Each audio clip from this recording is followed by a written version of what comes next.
ala nabiyil mustafa wa ala alihi wa ashabihi ahla sidqi wal wafa. Asyhadu an la ilaha illallah wahdahu la syarikalah wa asyhadu anna Muhammadan abduhu wa rasuluhu alladzi la nabiyya wa rasul ba'da. Alhamdulillah, puji syukur hanya milik Allah, salawat salam semoga senantiasa dilimpah curah kepada Nabi kita, teladan hidup dan kehidupan kita, uswah dan qudwah kita, Nabi Muhammad sallallahu alaihi wasallam.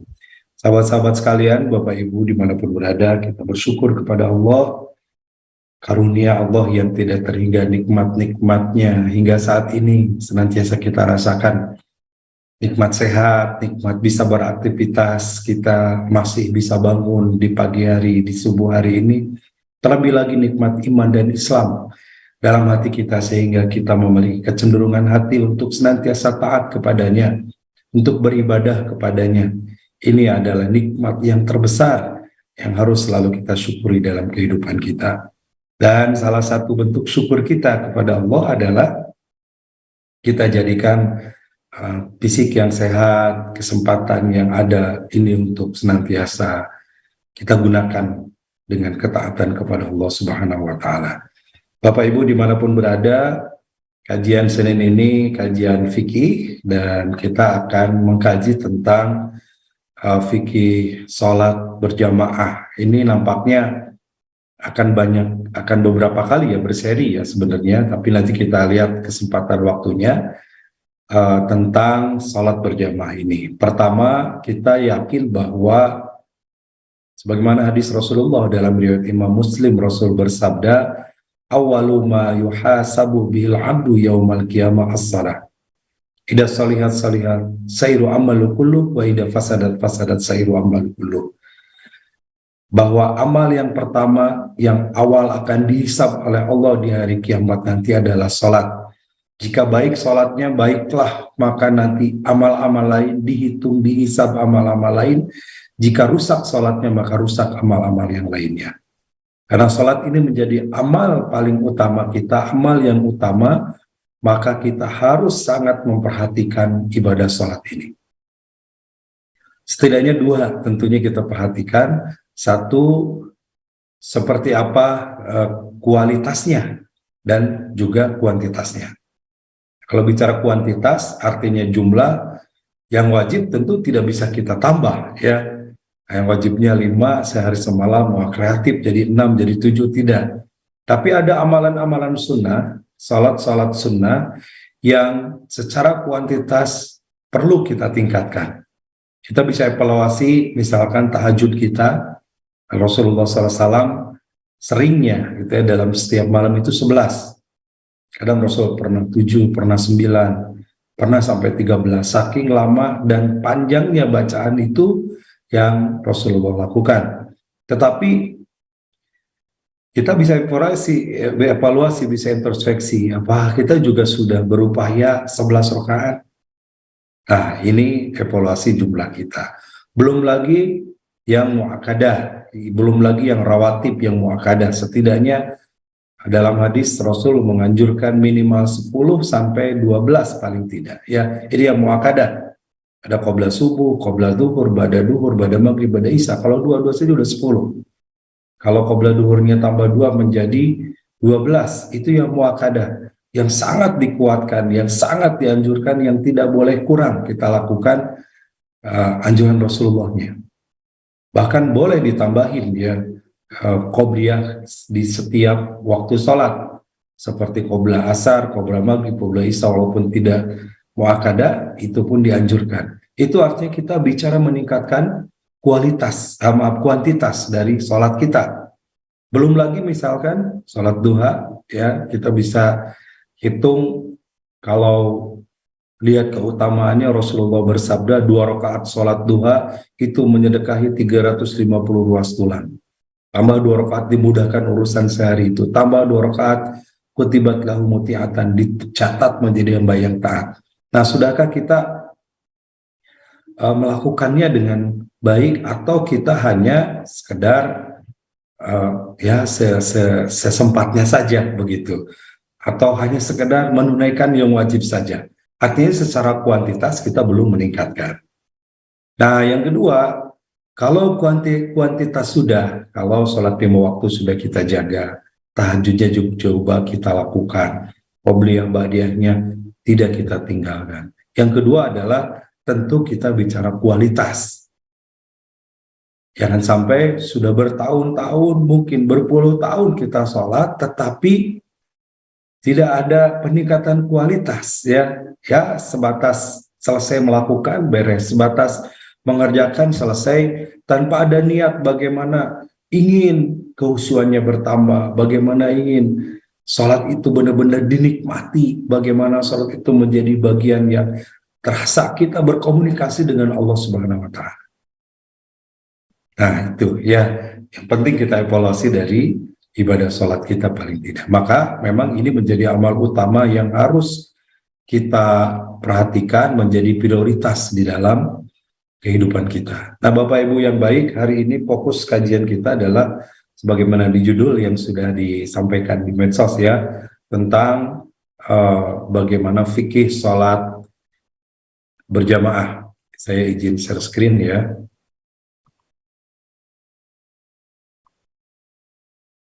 Nah, tentang fikih sholat berjamaah. Kita tahu bahwa di dalam hadis Rasulullah SAW bersabda, yang hadis ini sangat masyhur tentang keutamaan sholat berjamaah. Ya, banyak hadis, tapi paling tidak satu hadis yang sangat kita hafal, bahwa sholat berjamaah itu ta'dilu bisab'in wa isrina darajah. Itu lebih utama 27 kali derajat. Sebagian ada yang menyebutkan khamsa wa sab'in, ya, khamsa wa isrin dan derajat. 25 dalam satu hadis, dalam hadis lain 27, ya. Ada beberapa hadis memang yang konteksnya berbeda, tetapi para ulama lebih mendorong sebagai motivasi buat kita, sholat berjamaah itu pahalanya 27 derajat, 27 kali lipat. Masya Allah ya.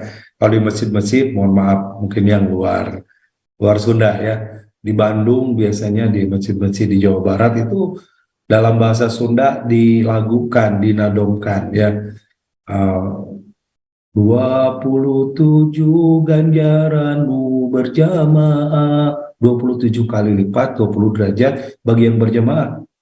Mun sorangan etage mun bisa Fatihah. Kalau sendiri satu saja pahalanya, itu pun kalau bacaan Fatihahnya benar, gitu ya. Nah, ini menunjukkan motivasi betapa sholat berjamaah itu memiliki keutamaan yang sangat luar biasa. Nah, itu sekarang seperti apa fikihnya, seperti apa tertibnya, tata tertib aturan sholat berjamaah.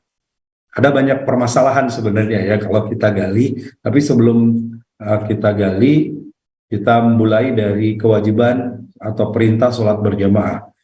Nah, ini ada perbedaan pendapat. Ada yang mengatakan sholat berjamaah itu wajib, ada yang mengatakan sunnah, ada yang mengatakan sunnah muakkadah. Jadi tiga pendapat paling tidak ya. Satu, wajib, sholat berjamaah ini hukumnya wajib, artinya mau tidak mau harus dilakukan dengan berjamaah. Sampai kemudian dalam perang pun ada disebut dengan salat khauf ya, salat dalam keadaan perang, dalam keadaan takut kerang, tetap diajarkan, dicontohkan oleh Rasulullah salat berjamaah ya, dengan salat bergiliran, satu saf menghadap ke depan ke kiblat, satu saf menghadap ke musuh, menghadap ke belakang kalau ada musuh yang menghadap begitu, atau bahkan sholat dalam keadaan berperang. Artinya menunjukkan tetap harus berjamaah dalam kondisi apapun. Sehingga sebagian berpendapat itu wajib. Ada juga yang mengatakan sunnah saja. Berdasarkan nanti beberapa hadis. Ada yang mengatakan sunnah muakkadah. Ya, kita lihat beberapa hadisnya. An Abdullah ibn Amr anna Rasulullah ibn Umar an Abdullah ibn Umar anna Rasulullah sallallahu alaihi wasallam qala salatul jamaah afdalu min salatil fardhi bisabin wa ishrina darajah. Nah, ini yang tadi sebagai motivasi buat kita, hadisnya sahih riwayat Imam Bukhari, bahwa Rasulullah SAW bersabda berdasarkan hadis yang diterima dari Abdullah bin Umar atau dikenal dengan Ibnu Umar, bahwa Rasulullah bersabda, salatul jamaah afdal min salatil fadhi, bahwa salat berjamaah itu lebih utama dari salat sendiri, dari salat munfarid. Ya. Berapa? Bi asrin, bi sab'in wa ishrina darajah. Ya, dengan utamanya itu lebih utama dengan 27 derajat. Nah ini juga kemudian penafsirannya beragam. 27 ini menunjukkan sesuatu yang banyak. Ya, bisa saja 27 benar-benar jumlatan muayyanah, jumlah tertentu memang 27, atau menunjukkan kepada bilangan yang banyak. Dalam bahasa Arab kadang-kadang kata 7 ini menunjukkan kepada litaksir, bilangan yang sangat banyak yang tidak terhingga. Kadang-kadang orang Arab itu kalau ditanya ada berapa yang hadir? Oh, ada 77, padahal nggak tepat 77, tapi menunjukkan banyaknya. Jumlah tidak bisa dihitung menggunakan kata 7, gitu ya. Nah, sering mungkin kalau saya membahas di haji dan umroh misalkan, putaran tawaf 7 putaran, putaran sa'i 7 balikan, melontar jumroh 7 batu, 7 lemparan. Itu ternyata para ulama menunjukkan kenapa dibatasi dengan jumlah 7, litaksir, untuk menunjukkan banyak. Sebanyak memang jumlah hari juga ada 7 dalam sepekan, langit dan bumi ada 7 lapis, tingkatan surga dan neraka ada 7 tingkatan, menunjukkan kata 7 ini litaksir kepada banyak atau kepada jumlah yang tidak terhingga bisa saja. Yang kedua, bagaimana hukumnya? Nah ini yang kemudian ada yang beberapa menjadi rujukan tentang bagaimana hukum salat berjamaah itu. Yang pertama, ini hadis yang diterima dari Abu Hurairah yang diriwayatkan oleh Imam Bukhari dan Muslim. Ya. Wa an Abi Hurairah anna Rasulullah sallallahu alaihi wasallam qala walladzi nafsi biyadi. Dari Abu Hurairah bahwasanya Rasulullah sallallahu alaihi wasallam bersabda, walladzi nafsi biyadi, demi diriku yang aku dalam kekuasaannya. Ya. Yadi itu dalam bahasa Arabnya tangan, tapi nafsu bukan tangan seperti tangan kita.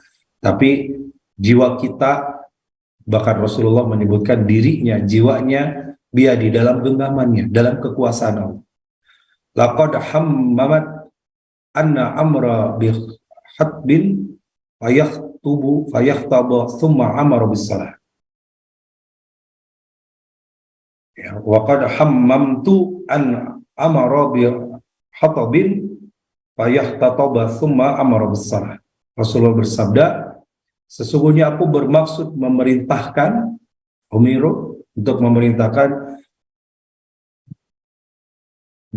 bihatabin, untuk mengumpulkan kayu bakar, ayah tatibu summa amara bis salah, kemudian menyuruh orang-orang mengumpulkan kayu bakar, kemudian memerintahkan salat, ya, dan memerintahkan kemudian membakar orang yang summa amara rajulan fayaumun nas, memerintahkan salat seseorang untuk mengumumkan, fayu'addana laha azan, summa amara rajulan, kemudian menyuruh mereka, seorang laki-laki, fayaumun nas, untuk mengimaminya, summa au khalifa ila rajulan la yashhaduna lis-salat fa akhraqa alaihim buyutahum. Lalu aku mendatangi mereka laki-laki yang tidak menghadiri salat atau tidak ikut berjamaah, ya. Ahraqat alaihim buyutahum, lalu aku akan bakar rumah-rumah mereka. Walai nafsi biyadihi, dan demi jiwaku yang ada di tangannya, walau ya'lamu ahaduhum annahu yajidu araqan saminan aw marmataini hasnataini la syahada Aisyah. Dan Rasul melanjutkan, demi diriku yang ada di tangannya, andai salah seorang di antara mereka tahu, lau ya'lamu ahaduhum, andai salah seorang di mereka tahu, annahu yajidu arqan, bahwa ia akan mendapatkan arqan, daging saminan yang empuk, yang enak begitu ya, kalau digambarkan makanan seperti itu. Aumar matain hasanatain la syahadatal Aisyah, atau mendapatkan daging yang empuk dan 2 tulang yang baik, la syahadatal isya, pasti mereka akan ikut salat berjamaah. Bapak Ibu yang baik, ini salah satu hadis kalau kita renungkan gitu ya, ada beberapa ungkapan Rasul yang pertama dalam hal ini sepertinya sebuah ancaman begitu ya, dengan kalimat laqad hammamtu an amura bi khatbin. Ya, Rasulullah mengatakan, sungguh aku bermaksud memerintahkan untuk mengumpulkan kayu bakar. Ya, untuk apa memerintahkan kayu bakar ya, mengumpulkan kayu bakar? Tentu sebagai ancaman fa'ahraqa alaihim buyutahum. Ya, kalau Rasulullah bagi mereka yang tidak mau datang sholat, mendengar memerintahkan seseorang Rasul untuk berazan, kemudian untuk sholat berjamaah, dan mereka tidak mau datang, fa'ahraqa alaihim buyutahum, maka aku akan bakar rumah-rumah mereka.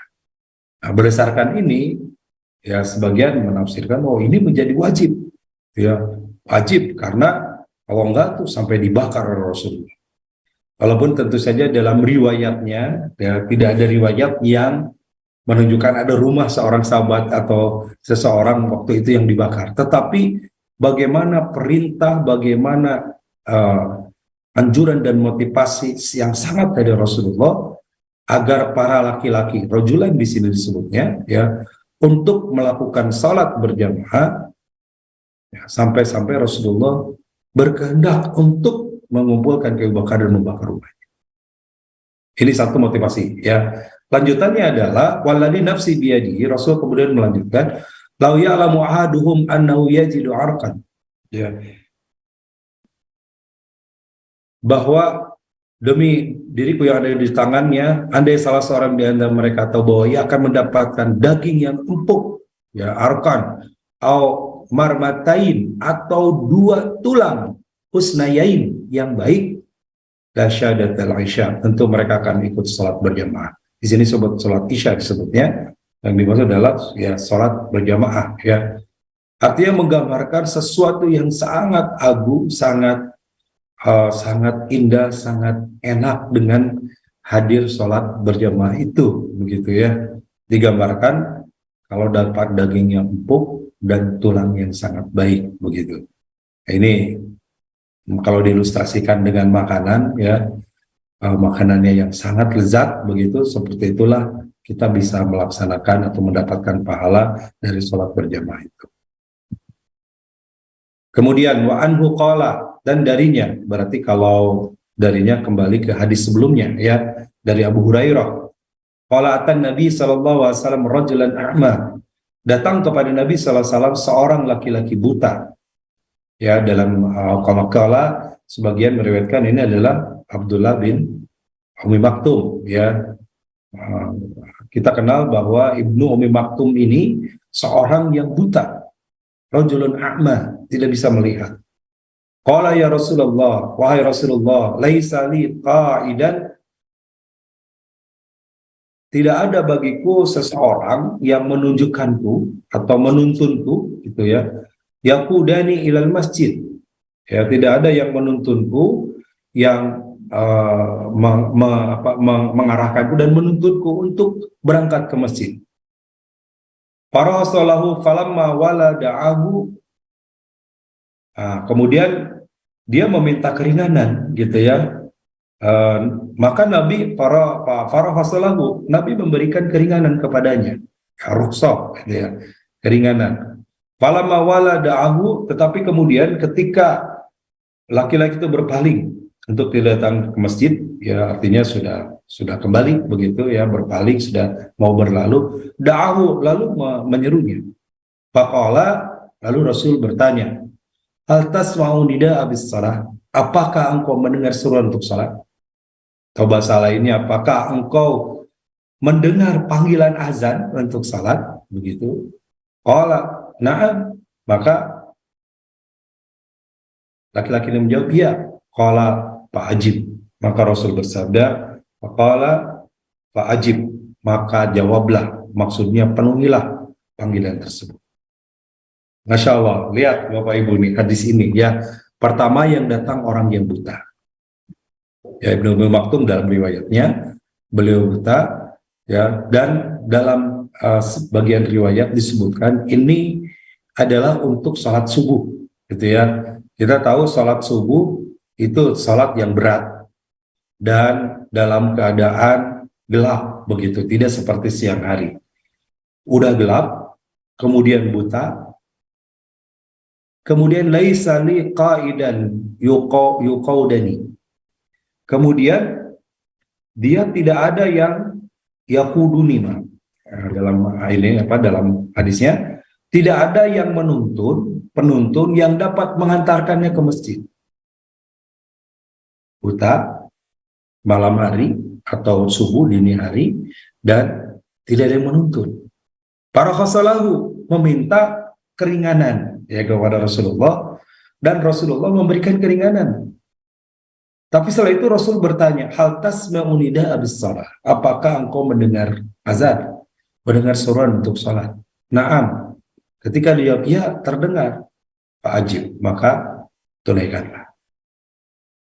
Betapa tidak ada alasannya, walaupun yang buta tidak ada yang nuntun, selama masih mendengar adzan, Rasul memerintahkan untuk tetap sholat. Ya, pelajaran kedua dari hadis ini, saya yakin ya kita semua zaman dulu belum ada speaker seperti zaman kita saat ini ya, yang azan bisa terdengar oleh kita yang mungkin dari masjid tidak terlalu dekat begitu, agak berjauhan. Nah, tapi zaman dulu sampai bisa mendengar, artinya seorang muadzin seorang yang lantang. Ya, siapa muadzin dulu? Muadzin zaman Rasul adalah Bilal. Lalu kemudian Ibnu Maktum ini juga oleh Rasulullah diangkat menjadi seorang muadzin. Sehingga dalam beberapa riwayat kalau subuh itu terkadang Ibnu Maktum ini menjadi muadzin pertama, ya, kemudian Bilal muadzin kedua, ya. Sampai hari ini ya Bapak Ibu, kalau di Mekah, di Madinah itu ada azan awal 1 jam sebelum azan subuhnya, kemudian ada azan subuhnya. Jadi kalau subuh sebutlah jam 4:30, maka 3:30 itu sudah ada azan awal. Nah dulu dalam riwayatnya Ibnu Maktum itu menjadi muadzin pertama. Berarti jam berapa? Kalau kita azan 3:30, 3:30 dia udah azan. Apa maksudnya juga? Rasulullah memberikan motivasi, tuh Ibnu Maktum saja yang buta itu sudah bangun, sudah bisa azan, memanggil orang-orang untuk datang ke masjid. Maka yang sehat, yang normal, yang awas harusnya malu dan datang ke masjid. Itu jadi motivasi dari Rasulullah ya buat para sahabat masa lalu dan buat kita tentunya saat ini. Dan untuk mengenang ini sampai hari ini ya, di Mekah, di Madinah ada azan awal di subuh. Di kita mungkin di Indonesia tidak terlalu populer. Ada beberapa masjid tapi tidak banyak gitu ya. Ada beberapa masjid yang azan awal 1 jam, mungkin setengah jam atau kurang atau lebih dari itu ada azan awal untuk membangunkan orang-orang tahajud, untuk membangunkan yang masih tertidur, dan untuk juga mengumumkan persiapan untuk melakukan sholat subuh berjamaah ke masjid. Inilah Bapak Ibu diantara beberapa dalil tentang bagaimana sholat berjamaah ke masjid. Keterangannya, satu, menunjukkan bahwa hukum sholat berjamaah ini sunnah berdasarkan kalimat dari hadis yang pertama, Abdulu bisab'in wa isrin. Abdulu bisab'in wa isrin darajat. Bahwa sholat berjamaah itu lebih utama 27 kali derajat. Berarti kalau ada keutamaan di situ, ungkapan lebih utama menunjukkan itu sunnah saja. Kita bisa, kalau yang wajib itu bisa ditunaikan, tapi yang sunnah bisa diambil, bisa tidak. Kalau mau ngambil yang lebih, mau 1 mau 27, itu kan pilihan nih ya. Kalau mau ngambil 1 ya tetap 1-nya dapat, tapi ngambil 27 dapatnya lebih besar. Tetapi berdasarkan keterangan para ulama, hukum di sini menunjukkan kepada berdasarkan ungkapan lebih utama tadi dari surat munfarid, menunjukkan kepada sunnah hukumnya. Yang kedua, hadis nomor 2 juga tidak menunjukkan wajib berjamaah, tapi hanya berupa anjuran keras. Nah, anjuran keras itu disebut dengan sunnah muakkadah. Akkadah itu yang sangat dikuatkan, ya, akid atau takkid, kuat, dikuatkan. Mengingat Nabi tidak jadi membakar rumah-rumah mereka dan kenyataan mereka tidak mendapatkan apa-apa. Artinya kalau ada yang dibakar, ini benar, gitu ya. Ini wajib. Tetapi karena dia tidak ada yang dibakar, para ulama mayoritas menyimpulkan sebagai sunnah muakkadah. Ya, bukan menjadi wajib, tapi sunnah yang dikuatkan. Yang ketiga, hadis nomor 3, jika tidak menunjukkan wajib berjamaah, tapi titik tekannya ialah untuk berusaha datang ke masjid. Yang tadi bagaimana rojulul a'ma tadi, seseorang yang buta saja oleh Rasulullah SAW sampai ditanya, hal tasma'u nida salah, apakah engkau mendengar seruan untuk salat, apakah engkau mendengar azan? Ya, ini merupakan motivasi di mana ada titik tekan untuk berusaha datang ke masjid. Karena ada yang ditekankan itu wajib berjamaah, tentu Nabi akan memberitakan berjamaah sekalipun di rumahnya bagi orang yang tidak bisa melihat tadi.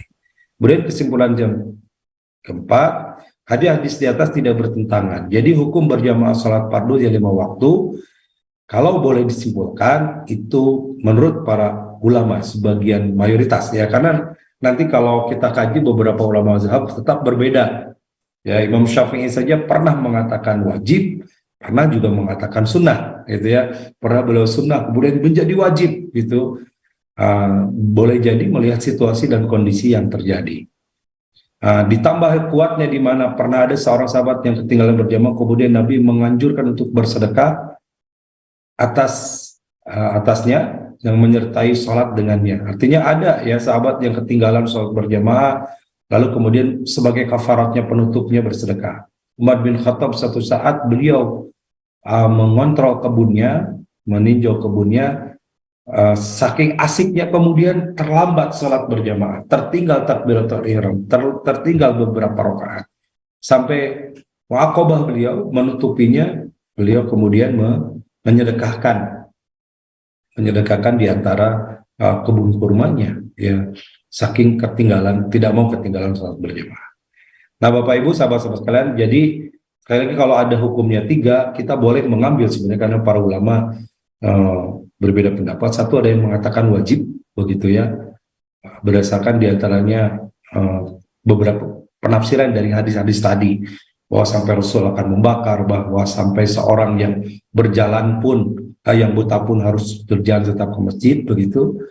Kemudian yang kedua, ada yang sunnah, ya sunnah saja, keutamaannya 27 daripada 1, gitu. Dan yang ketiga, sunnah muakkadah, dan ini yang paling dikuatkan, ini yang paling banyak pendapatnya, mengambil tengah-tengah, tidak wajib, tidak sunnah, tapi sunnah muakkadah. Artinya sunnah yang sangat ditekankan, yang sebisa mungkin diupayakan sekuat tenaga bagi laki-laki untuk sholat berjamaah di masjid. Begitu ya Bapak Ibu kesimpulannya. Selanjutnya, nah kalau tadi memang hadisnya menggunakan kalimat rojulan, Rasulullah sampai tadi mengatakan bahwa ya'muru rojulan, Rasulullah memerintahkan laki-laki, dan Rasul akan membakar, bagi di situ ada laki-laki yang tidak sholat berjamaah di masjid.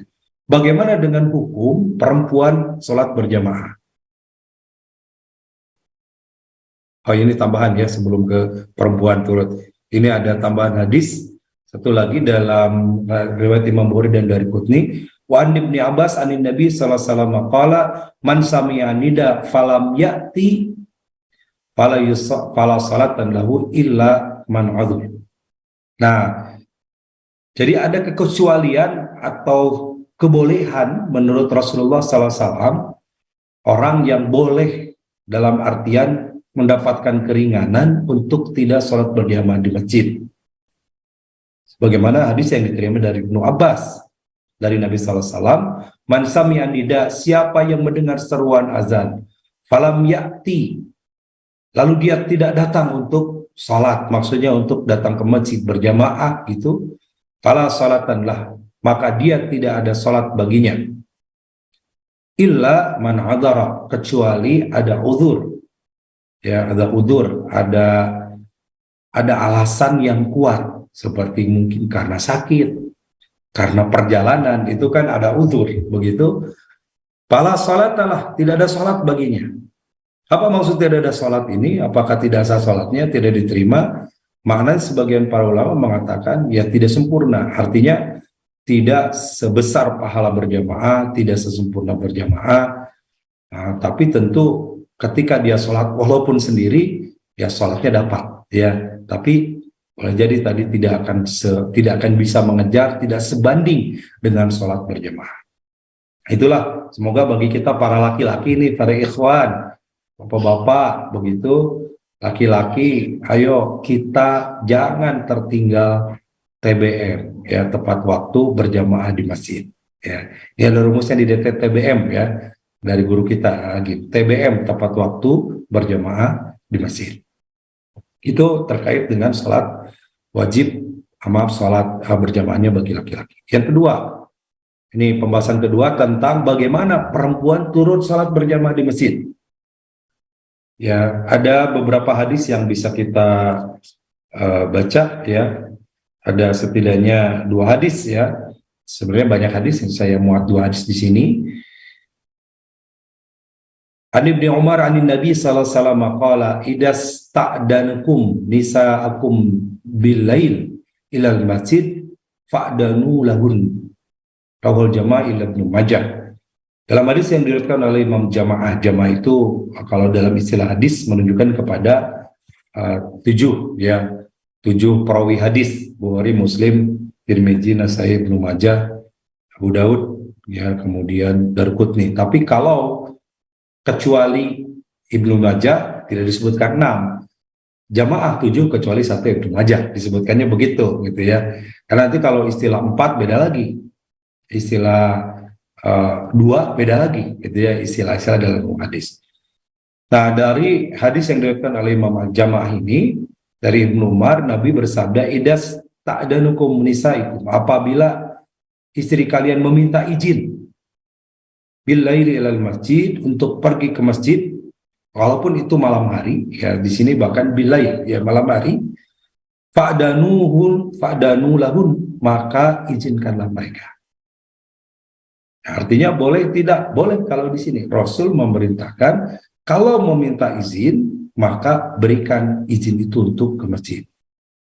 Ya, 1 berarti kebolehan wanita turut sholat berjamaah di masjid dengan Rasulullah membolehkan memberikan izin. Yang kedua adalah kepada para suami, selama memang aman sebaiknya mengizinkan bagi istrinya yang akan ke masjid. Yang ketiga, bagi wanita tidak boleh berjamaah ke masjid kalau tidak ada izin dari suaminya. Ya, kalau tidak mengizinkan maka jangan, ya. Karena memang dalam hadis yang lain Rasul bersabda, Abdulus salatul mar'i fi baitihi, seutama-utamanya salat perempuan mar'ati fi baitihi, itu di rumahnya. Ilal maktubah, kecuali salat yang wajib, kalau mau dia ikut berjamaah maka dibolehkan, ya, dibolehkan. Jadi kalau lihat utama, tetap lebih utama perempuan itu di rumah. Tamna'un nisa'an yakhrujunna ilal masjid wa fil lafdi wa buyutuhunna khairul lahun. Ya, dalam riwayat lain atau versi lain, gitu ya, tamna'u an-nisa an yakhrujunna ilal masjid, janganlah kalian larang istri-istri kalian untuk pergi ke masjid. Wa fil lafdi, dalam lafaz lain, wa buyutahunna khairul lahun, dan wa buyutuhunna, rumah-rumah mereka itu khairul lahun, lebih baik, lebih utama bagi mereka. Ini menunjukkan bahwa bagi wanita tetap lebih utama di masjid, walaupun Rasulullah memerintahkan jangan dilarang kalau mereka mau ikut berjamaah di masjid. Mungkin mencari 27-nya, kemudian juga mendapatkan langkah ke masjidnya, itu yang dicari, dan aman di rumah untuk ditinggalkan, maka jangan dilarang. Yang terakhir, wa Nabi Hurairah anna Nabi sallallahu alaihi wasallam qala la tamna'u ima Allahi masajidallah wa la yahrujunna tuflat, rawahu Ahmad wa Abu Daud di kitab Nailul Autar. Dari Abu Hurairah bahwasanya Nabi sallallahu alaihi wasallam bersabda, la tamna'u ima Allahi masajidallah, janganlah kalian halang-halangi hamba Allah, maksudnya hamba Allah yang perempuan, masajidallah, untuk datang ke masjid-masjid Allah. Wal yakhrujna tuflat, ya, tetapi hendaklah mereka itu keluar tafilatin, ya, tafilat, nah, bukan tuflat, tafilat, keluar dengan memakai pakaian sederhana. Artinya juga wanita boleh ikut berjamaah ketika dirasakan aman. Satu, aman dari gangguan, ya, dari perjalanan dari rumah ke masjidnya aman, tidak ada yang mengganggu yang bukan muhrimnya. Yang kedua, kenapa Rasul menyebutkan tafilat, memakai pakaian sederhana? Jangan sampai mengundang fitnah atau jangan sampai mengundang masalah banyak, kemudian laki-laki tergoda karena perempuan datang ke masjid pakai parfum yang menyengat, pakai pakaian yang mungkin yang yang terlalu berlebihan gitu ya, yang terlalu mengundang perhatian. Maka Rasul menganjurkan tafilat, ya, pakaian yang sederhana saja. Begitu. Ini kebolehannya juga buat perempuan. Nah, demikian Bapak Ibu, saya cukupkan dulu ya. Bab sholat berjamaah masih banyak permasalahan nantinya, seperti misalkan nanti bagaimana dalam berjamaah posisi imam dan makmum. Bagaimana kalau makmumnya hanya satu orang dengan imam satu orang, makmumnya dua orang, imamnya satu orang. Bagaimana kalau misalkan kita sudah sholat berjamaah, lalu ada orang yang belum berjamaah, nah, nanti berjamaah juga. Kemudian bagaimana cara mengikuti imam? Bolehkah imamnya perempuan misalkan? Nah, ini ada beberapa permasalahan di sholat berjamaah. Tapi poin hari ini kita di 2 poin. Satu, tentang hukum sholat berjamaah, dan yang kedua adalah tentang bagaimana hukum wanita yang ikut sholat berjamaah. Nah, 2 poin itu dulu ya. Kita sisakan waktu untuk dialog. Silakan Bapak Ibu, sahabat-sahabat yang akan bertanya, berdiskusi, bisa raise hand kalau yang mau langsung, atau juga bisa chat baik di Zoom ataupun di media lain yang ada, ya, bisa melalui media-media yang menyiarkan juga program ini secara live, ya, bisa di MKFM, MKTV, Facebook, IG, TikTok, dan yang lainnya. Ya, kita mulai. Ini ada pertanyaan di Zoom dari Ibu Febriani Nur, Ibu Febriani Nur, ya. Izin bertanya, lebih utama mana bagi wanita sholat berjamaah di masjid atau sholat sendiri di rumah? Nah, kembali tadi ya, kalau kita melihat kepada anjuran Rasulullah yang lebih kuat bagi wanita adalah fi baitihi, sholat di rumahnya. Namun ketika aman dan memungkinkan, ya, Rasulullah menganjurkan untuk tidak melarang bagi wanita yang akan sholat di masjid. Jadi sholat di rumah lebih utama, Bu, ya, bagi wanita. Sebaliknya bagi laki-laki lebih utama sholat di masjid, ya, selagi dia masih mampu, selagi dia masih kuat, selagi tidak ada uzur, ya, tadi dalam hadis yang diterima dari Ibnu Abbas, ya, boleh kalau kemudian ada uzur. Kalau tidak ada uzur, sebisa mungkin laki-laki itu berangkat sholatnya di masjid dan berjamaah. Nah, di rumah juga sebenarnya bisa, ya, kalau memungkinkan, misalkan ibu dengan anak perempuan atau dengan anak yang kecil yang belum berkewajiban ke masjid, itu bisa juga mendirikan sholat berjamaah, begitu. Dan berjamaah ini juga dianjurkan, lebih utama ditekankan tentu pada sholat-sholat wajib, gitu ya. Bagaimana kalau sholat sunnah berjamaah, itu pun sebagai anjuran saja, tetapi lebih utamanya kalau sholat sunnah semuanya dilakukan di rumah, kecuali yang terkait dengan muakkadah. Rasulullah salat dengan rawatib, Rasulullah salat rawatib pun kadang melakukan di rumah. Jadi qobliyah, ba'diyah kadang Rasul di rumah, gitu ya, menunjukkan bahwa sholat sunnah itu lebih utama di rumah. Tapi sholat wajib Rasulullah tidak pernah sampai akhir hayatnya kecuali dilakukan di masjid. Satu ketika, bahkan ketika Rasulullah SAW di hari akan wafatnya, Rasulullah tidak kuat untuk berangkat ke masjid, padahal masjidnya memang bersebelahan. Di serambi masjid itu rumah Rasulullah, tapi Rasulullah meminta saat itu agar Abu Bakar mengimami sholat, dan Abu Bakar tetap tidak mau, sampai Rasul dibopong masuk ke dalam masjid. Itu ya, saking memang Rasul tidak pernah meninggalkan untuk sholat di masjid dan mencontohkan kepada kita untuk berjamaah di masjid dan mencintai masjid. Begitu Ibu Febriani. Dari Pak Nurhan ya, Nurhan, maaf. Izin bertanya, sholat di musola yang lebih dekat di kampung atau harus ke masjid? Apakah utama sholat di masjid apa sama dengan di musola? Ya, ada beberapa perbedaan musola dan masjid, Pak. Setahu saya ya. Baru nanti kita bahas spesifik bab masjid begitu, fikih masjid. Nah, paling tidak kalau di Indonesia dibedakan, masjid itu digunakan untuk sholat berjamaah dan sholat Jumat. Kalau mau sholat biasanya tidak. Satu itu. Yang kedua, masjid itu jelas batasan dan statusnya.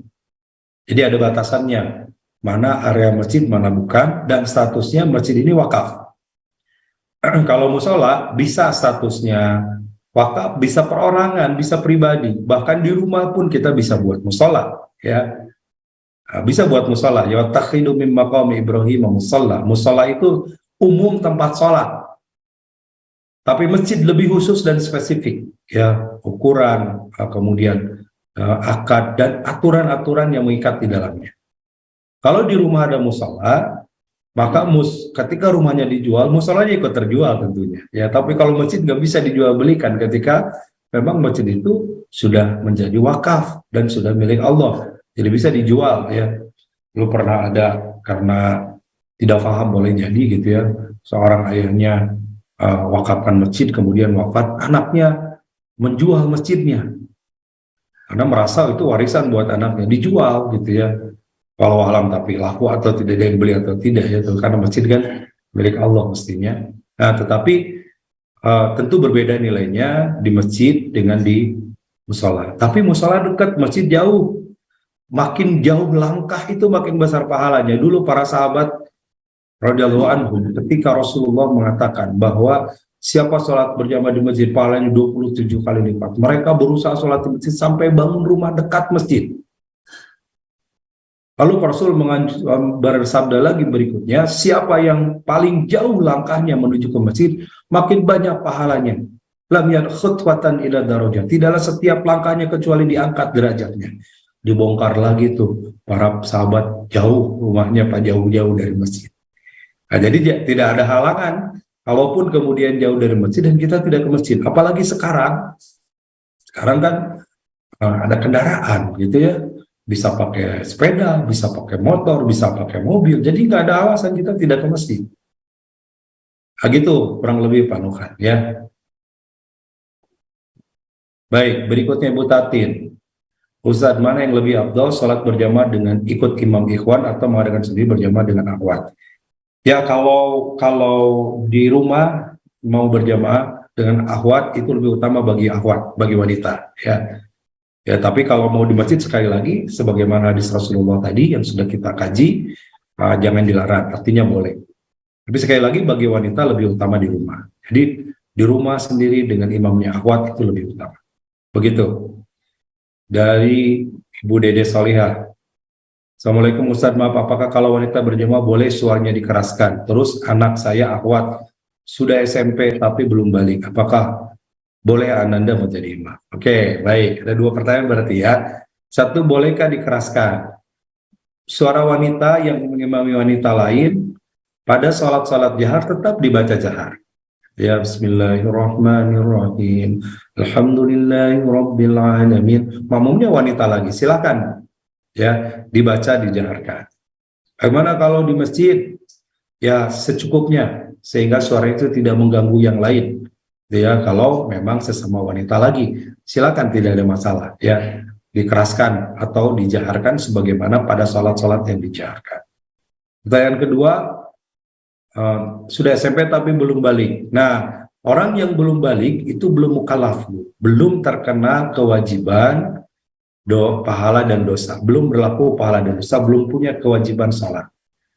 Sehingga kalau mau kalau dia sholat, maka dia belum dapat pahala. Kalaupun dia sholat, pahalanya bagi orang tuanya yang mengajarnya, yang mendidiknya, yang mencontohkannya untuk sholat, yang mengajaknya sholat. Karena dia belum punya kewajiban pahala dan dosa, maka belum sah dia menjadi imam. Nah, siapa imamnya? Ibu yang sudah balik. Tapi anak saya walaupun baru kelas 1 SMP, hafalannya sudah 2 juz. Sementara saya baru 2 surat, kulhu dan kuliah. Tetap ibu lebih utama. Nggak apa-apa setiap mengimamin kulhu dan kuliah. Tapi ibu sudah memenuhi syarat karena putri ibu belum memenuhi syarat sebelum dia balik. Tuh ya. Kalau yang balik, belum terkena kewajiban, maka belum kena syarat. Rukunnya dia bisa memenuhi, tapi syarat tidak terpenuhi, maka tidak sah. Ya, artinya belum boleh menjadi imam. Begitu, Bu. Nanti kalau sudah balik, boleh. Baik, dilanjutkan.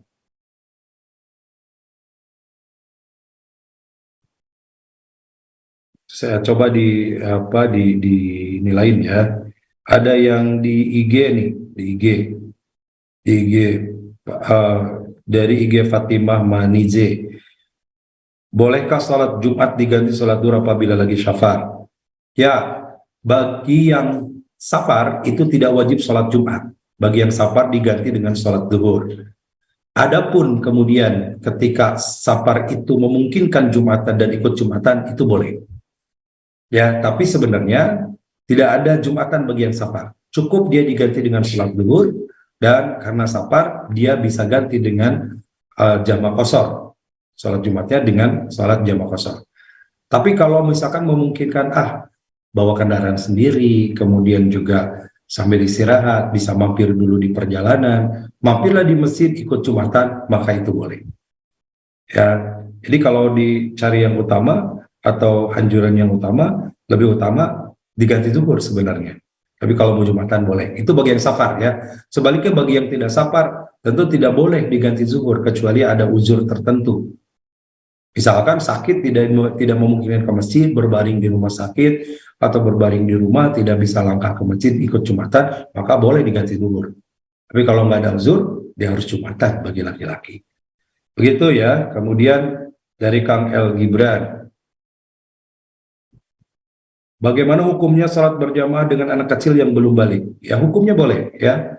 Dan itu merupakan pendidikan ya, tarbiyah, pendidikan kita kepada anak. Kalau anak dari kecil sudah dibiasakan sholat berjamaah, sudah dibiasakan ikut sholat dengan kita, mudah-mudahan nanti sudah balik, sudah dewasa, sudah paham, dia senantiasa menjaga sholat berjamaah. Itu satu ya. Yang kedua, pendidikannya adalah tentu pendidikan sholat.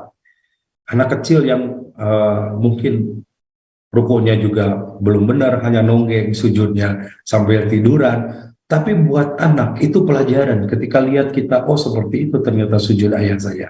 Oh seperti itu ternyata rukunya. Oh begitu bacaannya. Itu benar-benar menjadi pelajaran. Nah jadi hukumnya boleh ya, tidak ada masalah. Ya, apakah dapat pahala berjamaahnya? Kalau diniatkan berjamaah, insya Allah tetap dapat pahala berjamaah. Walaupun tentu berbeda nilainya gitu ya dengan orang yang sudah balik. Begitu Kang Gibran.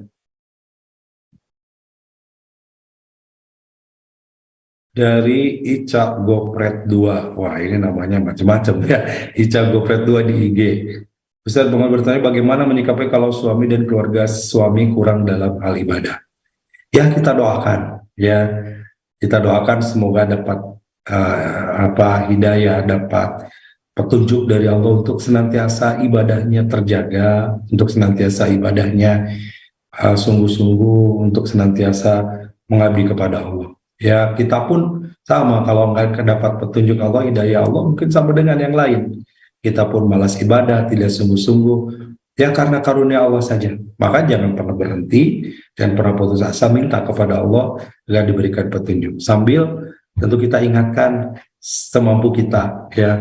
Mungkin kalau tidak bisa langsung lewat, kasihlah share video tentang keutamaan sholat, tentang bahaya tidak mau ibadah, tentang keutamaan berjamaah dan seterusnya. Mudah-mudahan itu juga menjadi jalan untuk terbuka hatinya. Dan yakin Allah yang membolak-balikan hati. Mintalah terus kepada Allah.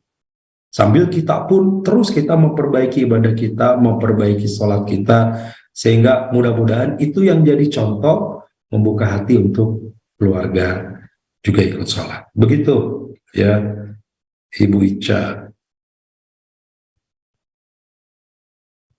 Dari Mamet Boys, IG Mamet Boys. Mana yang lebih wajib? Lebih wajib mana, istri atau suami saat berjamaah di masjid? Suami ya, jelas. Tadi kata hadisnya Rasulullah menggunakan kalimat rojulan. Rojulan itu laki-laki. Jadi suami atau istri yang wajib ke masjid? Suami. Jangan sampai istri yang disuruh ke masjid, mama ke masjid, bapak di rumah saja jaga rumah. Jangan ya. Suami justru yang ke masjid. Ibu suruh suaminya ke masjid. Kalau tidak mau, kasih mukena ya supaya ke masjid gitu. Karena yang sholat di rumah itu perempuan. Bapak kalau mau sholat di rumah pakai mukena gitu. Itu Mas Mamet ya. Jadi suami atau istri suami ya. Kemudian lanjut dari Ibu Dewi Sri Mulyani IG Ibu Dewi. Izin bertanya bagaimana tentang adanya Jumat berkah dan para jamaah 5% ingin Jumatan di salah satu masjid karena adanya Jumat berkah. Apakah niat sholat itu jadi baik atau tidak? Ya, sebenarnya bagus ya Jumat berkah itu satu motivasi. Mungkin bagi orang yang tidak biasa ke masjid, lumayan gitu ya ke masjid dapat Jumat berkah, dapat nasi, dapat makan siang gratis. Itu jadi motivasi. Setidaknya awalnya motivasinya itu mudah-mudahan nanti bisa berubah. Bagi yang mungkin sebelumnya nggak pernah sama sekali Jumatan, ya. Jadi ada motivasi. Mudah-mudahan jadi berubah nantinya seiring dengan perjalanan waktu. Tidak hanya itu. Yang kedua, Jumat berkah ini, masya Allah ya, hari Jumat itu kan hari banyak keutamaan. Ketika doa dijabah, ketika pahala dilipat gandakan, termasuk pahala sedekah, sehingga banyak yang bersedekah di hari Jumat. Nah, termasuk ibu-ibu ya, ibu Dewi ya. Kalau bapak-bapak ada Jumatan, ibu-ibu ada Jumatan, tapi ingin dapat pahala keutamaan Jumat, bersedekah di hari Jumat. Ini banyak ibu-ibu yang cerdas. Jadi di hari Jumat itu memang nggak Jumatan, tapi ibu-ibu yang bagian jaga sendal, ibu-ibu bagian nyiapin makanan, begitu beres itu ibu-ibu yang membagikan makanan sehingga lebih tertib. Nah, itu juga dapat keutamaan Jumatnya gitu ya. Nah, mudah-mudahan yang mengejar Jumat berkah tidak sekadar itu niatnya, tapi niat utamanya adalah karena perintah Allah. Tidak ada nasi berkah, nasi Jumat atau konsumsi dan yang lainnya tidak menjadi motivasi utama. Tapi kalaupun kemudian mengambil itu ya tidak apa-apa, sah-sah saja ya, aja jangan melencengkan dari niat utamanya. Begitu. Kemudian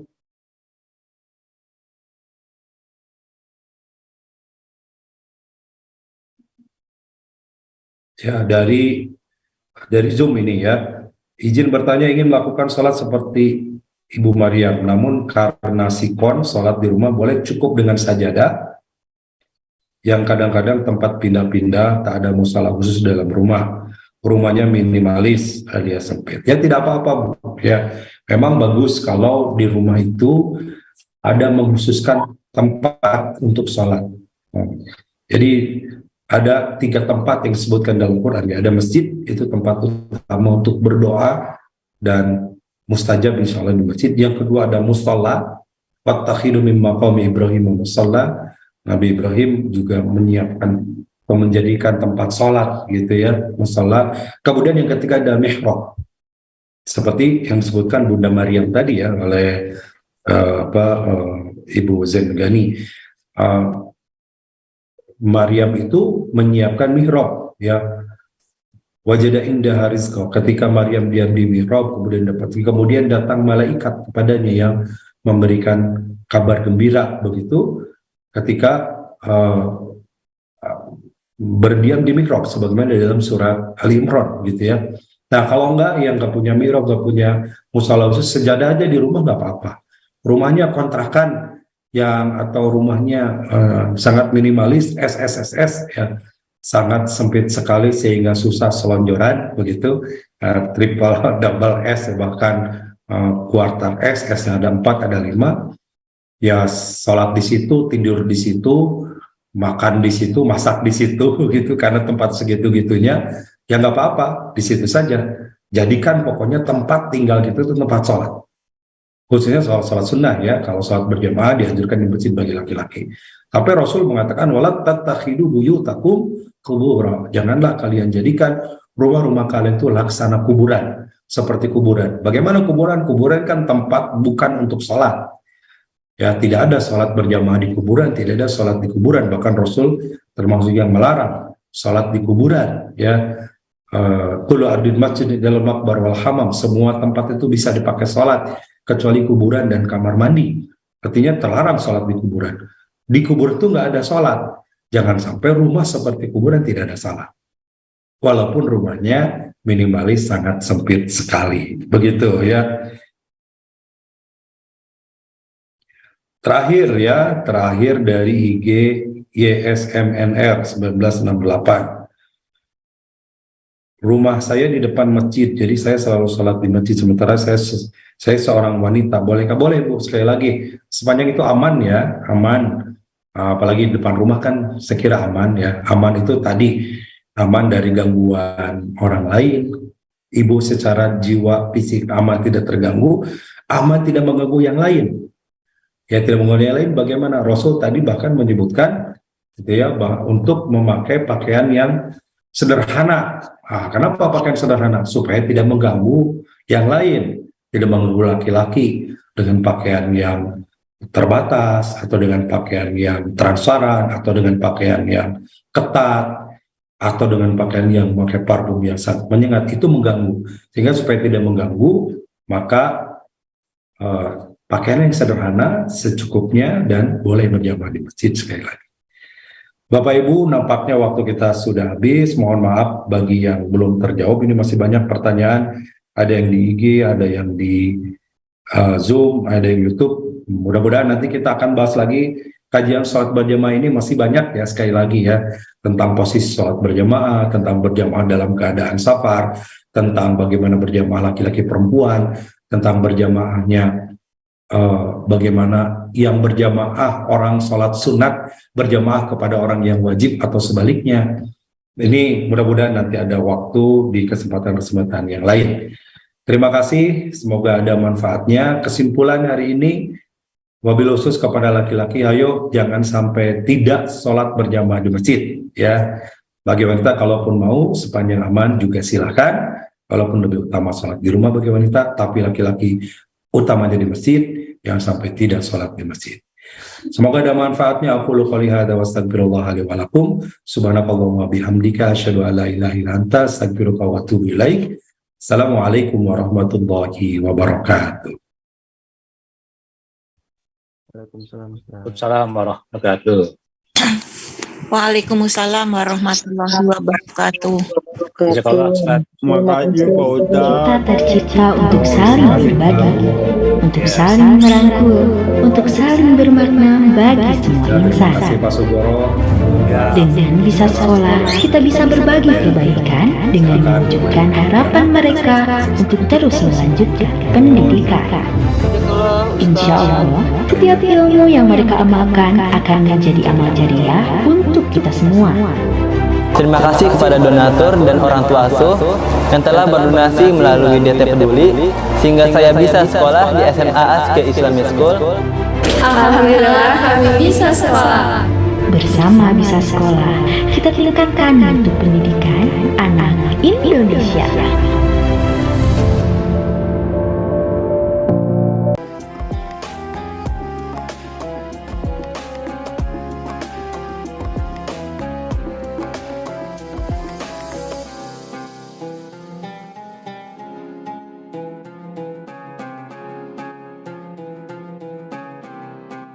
Jangan lupa, saya bilang sekalian, terus berlangganan di Darut Tauhid Official.